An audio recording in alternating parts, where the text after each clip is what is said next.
à cet ordre universel.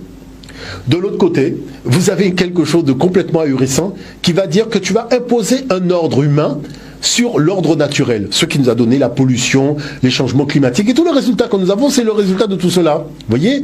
Et ce qui est intéressant, c'est de voir le deuxième document. Parce qu'en parler comme ça, je dirais, ça donne l'impression que, voilà, on a soulevé la cocotte minute, mais il faut regarder ce que disent les chercheurs eux-mêmes. Prenons le temps de regarder le deuxième document, et là, les choses sont déjà explicitées avec beaucoup plus de détails. On y va. Les bergers de Luc jouent un grand rôle dans le Noël chrétien.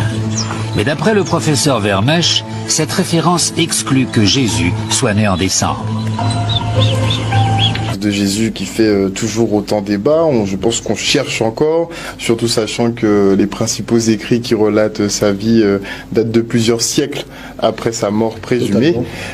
Complexe cette histoire. Cette affaire-là, en fait, elle est au demeurant relativement simple, mais elle devient complexe. Pourquoi? C'est un récit africain. Comme je l'ai expliqué dans mon tome 3 de Cosmogénèse Kamite, comment des divinités africaines sont devenues des saints chrétiens.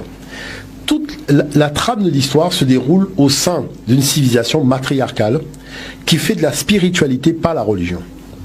Maintenant, le fait de voir un peuple uni autour d'un souverain dans le cadre d'une pensée philosophico-spirituelle, c'est ça qui va devenir un point de jalousie extraordinaire des Occidentaux et qui vont essayer d'introduire une histoire qui n'est pas la leur dans leur histoire et qui vont se retrouver confrontés à la problématique de la réalité tangible de cette histoire.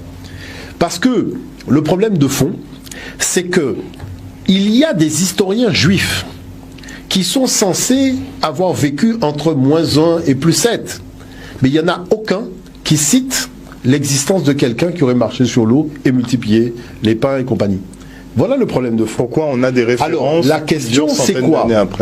La question, c'est qu'il y a dans la tradition africaine une vierge qui a mis au monde un fils par immaculée, donc par immaculée conception.